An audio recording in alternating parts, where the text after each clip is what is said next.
Juillet 2014, un commando de 13 terroristes du Hamas planifie une incursion en Israël via les tunnels terroristes. Objectif, enlever des civils et des militaires. 7 ans et plusieurs conflits plus tard, ces officiers ont le sourire.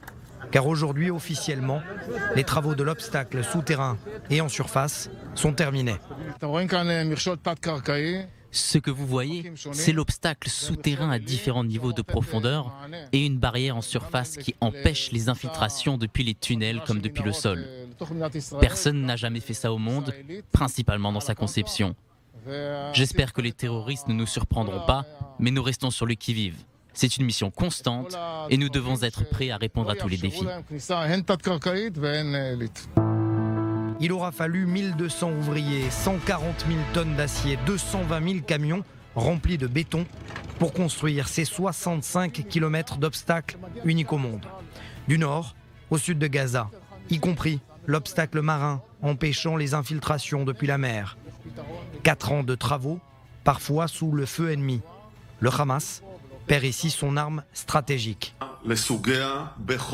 Cette menace appartient désormais au passé, mais nous ne l'oublions pas, la victoire passe par l'attaque et cette attaque nous la renforçons avec vigueur et de manière précise au cours de la dernière année contre l'Iran et son influence dans la région.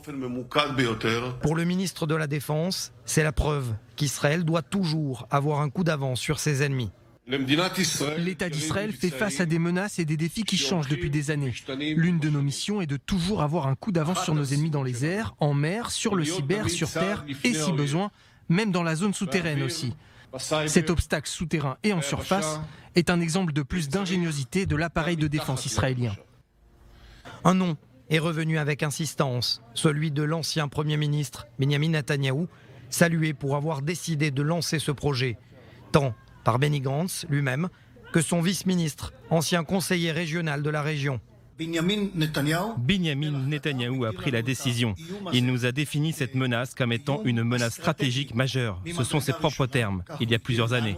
Je pense que sa décision de fournir tous les efforts dans ce projet était très importante.